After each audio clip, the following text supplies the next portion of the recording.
네, 지금 전해드린 것처럼 4살밖에 안 된 딸을 학대해 물고문까지 하고 시신은 안매장하고 참 왜 이런 일이 계속 반복되는 건지 모르겠습니다. 아동학대에 관한 형량 과연 충분한가 이 의문이 커지고 있습니다. 임방글 변호사와 함께 다양한 사건 사고 짚어봅니다. 안녕하십니까? 안녕하세요.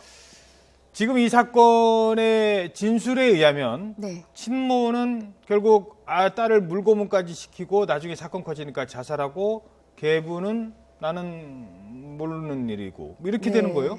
네, 지금 뭐 수사 중인데 예. 이 결정적인 진술을 해줄 사람이 지금 사망을 했죠. 자살을 했습니다. 예. 경찰 조사를 받고 그날 저녁에 집에 돌아가서 번개탄을 피우면서 이제 자살을 했고요. 유서로 남긴 게 내 잘못으로 결국 딸이 죽었다. 내가 죽일 의도는 없었다라고 하면서 어쨌든 자신이 살해한 듯한 그런 취지의 유서는 남기기는 했습니다. 예. 남아있는 사람이 이제 아버지인데요. 계부죠. 근데 아버지의 진술만 우선 남아있습니다. 아버지 진술에 의하면 예.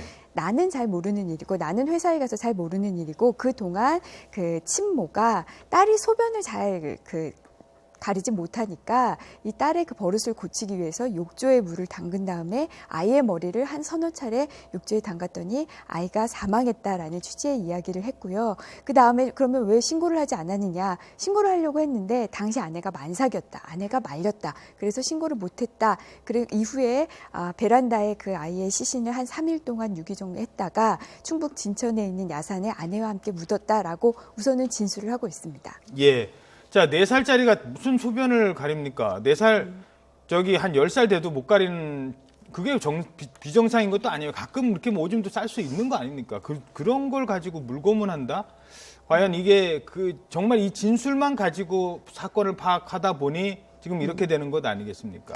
우선 뭐 진술에 의하면은 뭐 죽일 의도도 없었고 예. 어쩌다 사고가 났고 뭐 이런 식으로 얘기를 하고 있는데요. 앞서 리포트에서도 나왔지만 경찰은 이 사건을 살인 사건으로 봅니다. 살인 사건을 보고 이제 진실 규명을 위해서 이제 사건을 좀 더 꼼꼼하게 보겠다는 건데요. 우리가 만약에 용의자, 유력한 용의자가 사망했다고 해서 이렇게 수사를 안 하는 건 아니에요. 예. 당연히 수사를 합니다. 피해자를 위해서 또 남아있는 유가족을 위해서. 공범도 지금 남아 있는 거니까요. 네, 어쩌면. 그렇죠. 사체유기에 대한 공범이고 또 예. 정말 지금 진술이 그 남편의 진술밖에 없거든요. 그러니까 계부의 진술밖에 없습니다. 그러니까 정말 이 계부는 이 사실에 대해서 전혀 아는 바가 없는지 사체 유기에만 가담을 한 건지 충분히 조사가 필요하고요. 근데 사실 지금 이 계부의 진술도 한 차례 바뀌었거든요. 처음에는 아이가 죽자마자 바로 야산에 묻었다라고 진술했다가 두 번째에는 베란다에서 한 3일 동안 뒀다가 그 다음에 묻었다라고 진술도 약간 바뀌고 있다고 이제 언론 보도에서 나오고 있어요. 그러니까 그만큼 이 진술의 신빙성에 약간 의심이 가는 상황이고요. 왜냐하면 이거를 반박해줄 아내의 진술이 없기 때문입니다. 예. 그러니까 좀 더 철저한 조사가 필요한 시점이죠. 알겠습니다. 자, 요즘에 왜 이런 일이 많이 발생하는가라고 저희들이 해봤는데요. 이게 뭐 조사가 요때 이루어져서라고 생각을 했는데 그것도 아니었습니다. 저희들 아동학대 신고 접수 건수를 먼저 살펴보도록 하죠. 올해 작년 기준입니다. 작년까지 19,000건이 접수가 됐는데요. 이 중에 80%는 부모가 학대를 했습니다. 대부분 집에서 뭐 내 아이 내 마음대로 한다는데 자식 교육 이렇게 시킨다는데 누가 뭐라고 하겠어? 막 이런 식으로 학대를 당한 겁니다. 게다가 이게 좀 심해지면요. 매년 30에서 40건씩 발생을 합니다. 아동학대 아닙니다.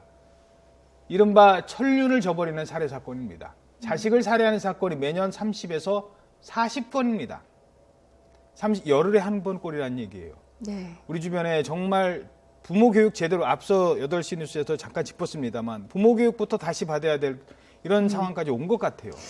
지금 이 부모에 의해서 보호받아야 될 아동이 오히려 사망까지 하게 되는 끔찍한 사고가 잇따르다 보니 이제 여기에 대한 처벌을 강화하는 것 아니냐라는 목소리가 높습니다. 예. 왜냐하면 지금까지 이 피해 아동이 이제 사망한 경우에도 살인죄로 처벌된 경우는 정말 손으로 꼽습니다. 그렇다 보니까 이 처벌이 너무 낮다라고 해서 예. 아동학대 처벌 특례법에서 학대치사에서 무기징역까지 그 가중할 수 있도록 그런 특별법이 만들어졌는데요. 예. 그럼에도 불구하고 지금 실제는 어떻게 되느냐. 아동학대 치사 무기징역이 규정이 됐다 하더라도 실제 지금 대법원의 그 양형 그 권고 기준에 의하면 4년에서 7년입니다. 일반 살인죄, 일반 동기로 살인한 경우에 그 기본 그 형량, 권고된 형량은 10년에서 한 16년 정도거든요. 이미 거기서부터 그 차이가 많이 나죠. 그렇죠. 그러니까 거의 이거는 왜냐하면 네. 뭐 설마 자기 자식 죽일 부모가 맞습니다. 그 때문에 그런 그렇죠. 거거든요. 재판부에서 설마 아이를 정말 죽이려고 했겠냐. 정말